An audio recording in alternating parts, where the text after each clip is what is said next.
Hola, bienvenidos de nuevo a matemáticas.net. Hoy vamos a responder a la consulta de un suscriptor. Se trata de resolver el ejercicio 33 del repaso del capítulo 3 del libro Cálculo con Geometría Analítica de Layton. Creo que es ese número, no estoy seguro, pero al menos así es como se me menciona en la consulta. Bueno, se trata de estas dos funciones, f de x, 3x más el valor absoluto de x, g de x, 3/4 de x menos 1/4 del valor absoluto de x. Obviamente ambas funciones reales de variable real. Hay que demostrar que estas derivadas, las derivadas de f y de g en cero no existen, pero sí existe la derivada de la composición de g con f círculo g, en cero, evidentemente. Bueno, vamos a ver. Recordad que el valor absoluto de x se puede definir de muchas formas, pero una de las más sencillas y las más útiles aquí va a ser esta. Va a ser igual a x si x es mayor o igual que 0 y menos x si x es menor que 0.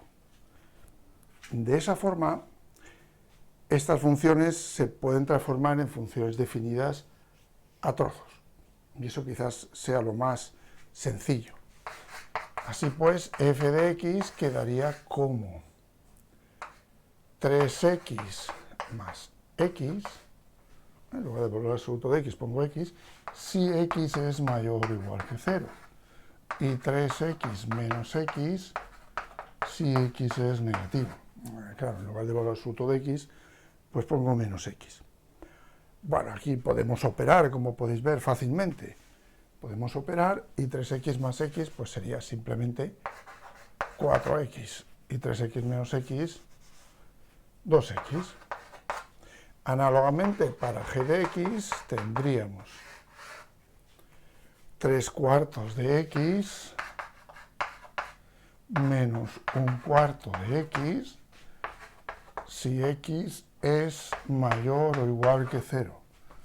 Puesto que en lugar de poner el valor absoluto de x, pongo x, cuando x es mayor o igual que 0.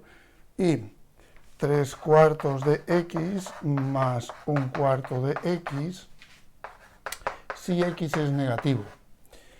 ¿Por qué? Bueno, aquí hay un signo menos, pero luego al poner la definición del valor absoluto aparece otro. Por lo tanto, menos, menos, más. ¿Vale? Cuando x es negativo, el valor absoluto de x es menos x, menos, menos, más. Bueno, igual que antes, 3/4 menos 1/4. 2/4, que es 1/2.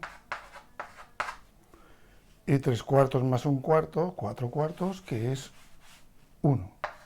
Por lo tanto, quedan así. ¿Lo veis? Ya tenemos la definición para poder luego demostrar cada cosa de las que se nos pide. Bien, vamos a partir entonces de esto y de esto. ¿Cuál sería f' de 0? Bueno, pues f' de 0, sabéis que sería el límite, por ejemplo, cuando h tiende a 0, de f de 0 más h menos f de 0 partido h. Como tal límite, para existir, tiene que dar igual por la izquierda que por la derecha. Vale, obviamente no he mencionado una cosa que debo mencionar obligatoriamente, y es que tanto f como g son obviamente funciones continuas. Tanto en esta expresión como en la que tienen al principio, ¿vale?, la que he borrado aquí, la de 3x más valor absoluto de x son 3/4 de x menos 1/4 del valor absoluto de x, son funciones continuas en todo su dominio. Su dominio es todo R. Obviamente aquí también podéis ver que su dominio es todo R, puesto que las expresiones que estoy poniendo aquí son aplicables a cualquier número real y daría un único resultado para cada número real, ¿vale? Bien, pues como digo, el 0 sería un valor que se puede calcular tanto f de 0 como g de 0 sin ningún problema, y sería que la función continúa en 0. Sabéis que eso es necesario, pero no suficiente para que sea derivable. Vale, pues esto es un límite, se puede plantear, porque el 0 sería un punto de acumulación del dominio, ¿vale? Ningún problema. Y tanto se puede aproximar por la izquierda como por la derecha. Así que para que exista este límite, tiene que existir la derivada por la derecha, que sería esto, este límite, pero ahora cuando h tiende a 0 por la derecha, y el límite por la izquierda, tendrían que existir y dar ambos lo mismo. Bueno, vamos a ver. En el caso de f, si colocamos un h mayor que 0, f de 0 más h es f de h, obviamente, ¿no? Y por tanto sería f de un número positivo. Habría que poner 4 por ese número. En este caso, como ese número es h, pues sería 4h. Como la imagen de 0 es 0, sería 4h menos 0, 4h. Y ahora habría que hacer este límite. Pero claro, siempre hacemos los límites después de simplificar. Calculamos esto, dividimos entre esto y nos queda 4. Por lo tanto, este límite directamente nos dará 4. Análogamente aquí, f de 0 más h, como h es un número negativo, pues sería 2h, ¿vale? Y f de 0, pues ya lo veis, sería 0. Por lo tanto, sería 2h menos 0, que es 2h. Antes de hacer el límite, simplificamos y me queda 2. Así pues, estos límites existen, pero son diferentes. Hay derivada por la derecha y derivada por la izquierda, pero no coinciden. Por lo tanto, no es derivable en 0, ¿vale? Tiene lo que se llama un punto anguloso. Luego, al final del vídeo, pondré las gráficas de estas funciones y lo veréis con un poquito más de detalle. Bueno, análogamente, si quiero hacerlo para g, solo tengo que cambiar esto y en lugar de poner f, poner g, ¿vale? Y como ya he mencionado, g es continua en todo su dominio, que es todo r, y se puede plantear esto, y vamos a ver qué da. En este caso sería g de 0 más h menos g de 0, pero como g de 0 es 0, no lo pongo, ¿lo veis? G de 0 es 0, obviamente. Luego, cuando h es positivo, sería 1/2 de h menos 0 partido h, ¿lo veis? 1/2 de h, ¿por qué? Bueno, como es positivo, pues sería 1/2 del valor. Se simplifica y esto da 1/2. Y en el caso de ser negativo, sería g de h, que sería h, menos g de 0, que sería 0, partido h. Esto se va y daría 1. Este cociente es 1 y luego el límite es 1. ¿Lo veis? Siempre primero simplificar y luego aplicar el límite. Vale, pues como antes, existe la derivada por la derecha, existe la derivada por la izquierda y no coinciden. Puesto que eso ocurre, la derivada en 0 no existe. Pero ¿qué pasa ahora con la composición de g y f? Pues bien, eso es lo curioso. Fijaos, vamos a ver, si tengo la composición f círculo g, voy a hacer como función en general, ¿vale?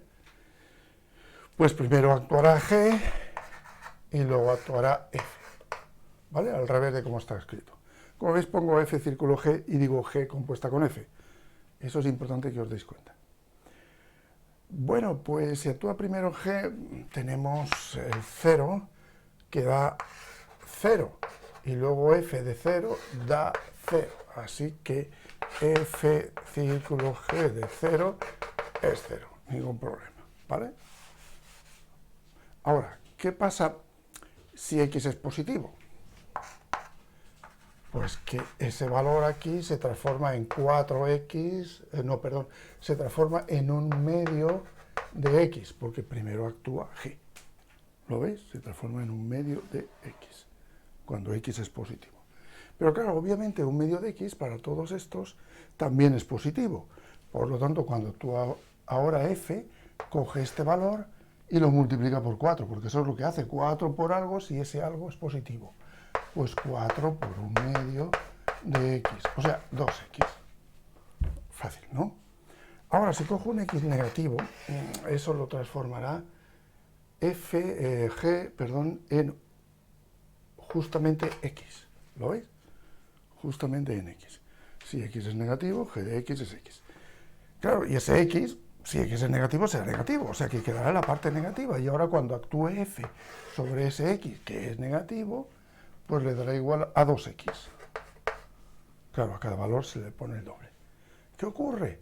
Pues que f círculo g de x es igual a 2x si x es mayor que 0, 0 si x es igual a 0 y 2x si x es menor que 0.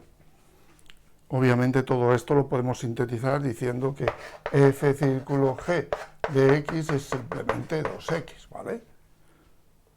Porque esta expresión analítica coincidirá con todas estas en sus respectivos campos de actuación, positivos, negativos y cero.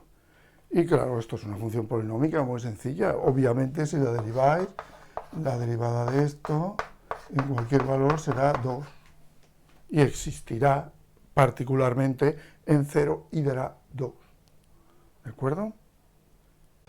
Bien, aquí tengo las gráficas de las funciones en cuestión. Como veis, f de x es 3x más el valor absoluto de x, en rojo.